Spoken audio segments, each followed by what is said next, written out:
Over 2 decades later, I, M40, might have a chance with the first girl, F40, I ever loved. I am crippled with anxiety about messing things up. Help. Edit. Update is available in comments. The backstory: at the tender age of 14, I fell in love for the first time. It was with a friend in my class at school. She had me hook, line and sinker. She was kind, funny, intelligent, and both a day I fucked up.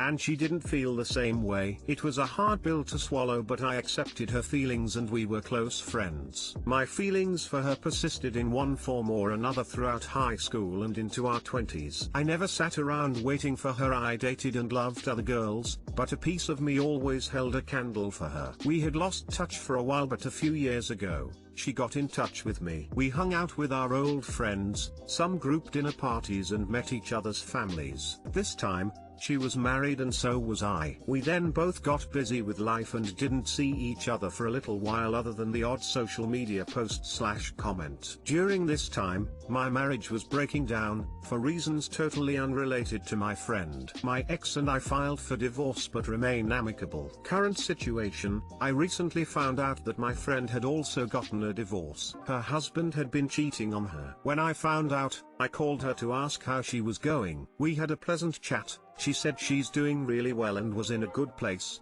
and she asked me out to dinner to catch up. Now, we'd never hung out one-on-one when we were married, as it would have been somewhat inappropriate. There was nothing that indicated anything but platonic feelings from her end when she asked me over the phone, so I was just excited to spend time with my friend. We agreed it would make more sense for me to pick her up, as I would be driving almost by her house to get to the restaurant. She walked out of the house and I don't know what happened in that moment. I saw her and immediately, I was 14 again. I started quivering, my voice was shaking, my words made no sense. The first hint of the night that she may not just want to be friends, the way she was dressed. I was expecting jeans and t-shirt, but her slinky dress screamed date night. I turned to jelly. She was still so fucking boat. Today I fucked up. We had a great night of conversation, dinner and drinks, and there was no use fighting it. I was falling back in love with her again. At this point, I was certain I had no chance. But then,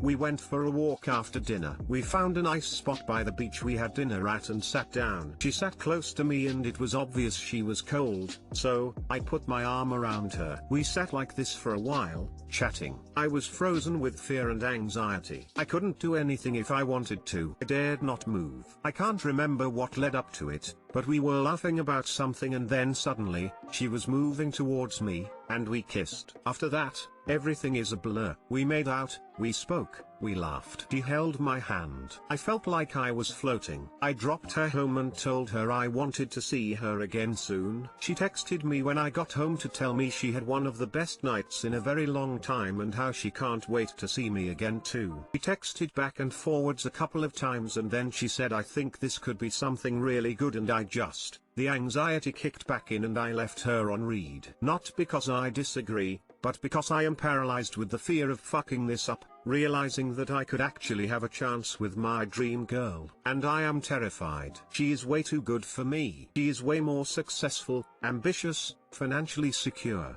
accomplished and intelligent than I am. I feel like I am out of her league and that she will wake up and realize this sooner or later. How do I not fuck this once in a lifetime chance up? How do I woo her? Make her feel special? This is the closest she has ever been to ever falling in love with me. I can't lose her again. Update.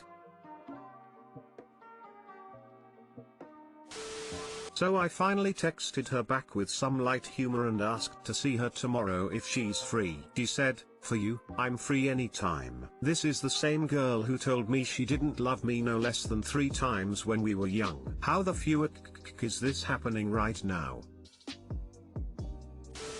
Don't leave her on read again when she makes herself vulnerable like that. Beyond that, you got this. Yeah, it wasn't my best moment. I was overwhelmed. I did reply today and asked her out, so I hope it made up for it.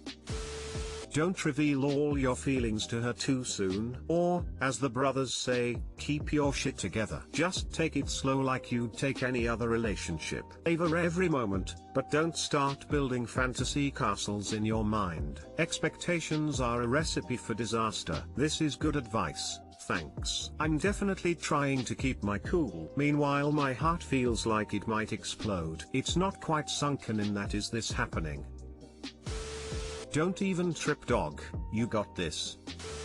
I think my stepmom did something a little weird to me when I was little. I think she assaulted me but I'm not sure. So if you don't want to read about assault, here is your warning. I'm a girl BTW. What she did isn't something very big, that's why it confuses me, because it's not horrible, it's just really weird. When she married my dad I was 7 years old. Every night when she put me to bed, my dad would be at work. She would tell me to suck her nipples so that she could become my actual mom. I didn't think twice about it, I just believed her, which is very stupid of me. But yeah, she made me do that for a really long time, and she told me that when babies are born they do that to their mom and that's how she becomes their mom, and if I wanted her to be my mom I have to do it too. It completely stopped after a few months and I never brought up with her or told anyone ever. I'm 17 now. What do you think this is?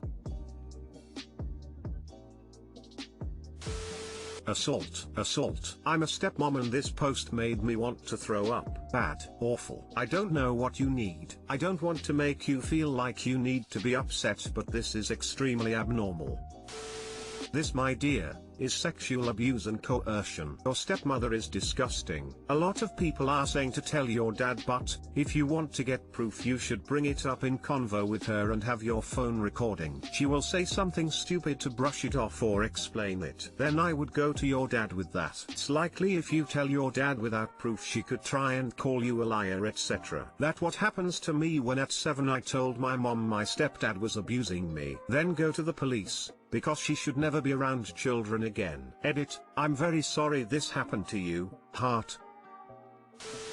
I'm really sorry this happened to you. Believing her was not your fault, and it certainly doesn't make you stupid. I can relate to this. Something of that nature happened to me with my mother. Around the time I was developing breast, my mother would frequently walk in on my showers and ask to cup and fondle my breast to size me for a new bra. It wasn't until I told a group of girlfriends at school about my new bras that I realized that no one else's moms were doing this to them. I, 23M, had a threesome with 2 guys who I found out were brothers after we were done. So I hooked up with these 2 guys and it was all fun and games. However, the entire time I noticed they weren't doing anything with each other, just tag teaming me type of thing. I didn't think much of it. Tops can be weird like that, so I just casually asked them after we were done how they know each other and they tell me they're brothers. First I was shaken, but after thinking about it I'm like, that's their prerogative, I guess, why should I care? But like, should I be weirded out? Is this a normal reaction? Is it incest if they're not doing anything to each other? At what point have I crossed the line of what the actual fuck? Edit, thank you for helping me to validate my reaction, kind strangers. I am surprised this is such a craved fantasy, as it had never even crossed my mind before. Edit 2, reworded the last question/line. Super Smash Brothers. So I'm a gay woman who has a straight brother and our type in women is nearly identical. Could not imagine ever wanting to get naked near my brother and engage in anything sexual with him, even in a 10-mile radius. So yeah, I would definitely feel weird. WTF did I just read? Lol. It's not gay if it's in a 3-way. I think the presence of socks or lack thereof is what really determines if it's gay or not. Yikes, fan would 100% be weirded out too. It's not incest, but it's just not it for me. Deleted.